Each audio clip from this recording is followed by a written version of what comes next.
You ask Tiger to solve. This deals with linear equations with one unknown. The final result is x equals 22/9. Let's solve it step by step. Group all x terms on the left side of the equation. Subtract 2x from both sides. Group like terms.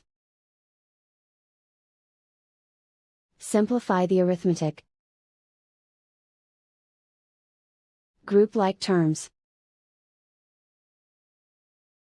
Simplify the arithmetic. Group all constants on the right side of the equation. Add 12 to both sides. Simplify the arithmetic.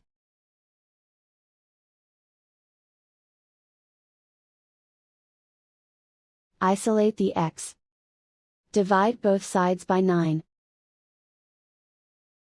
Simplify the fraction. And so the final result is x equals 22/9.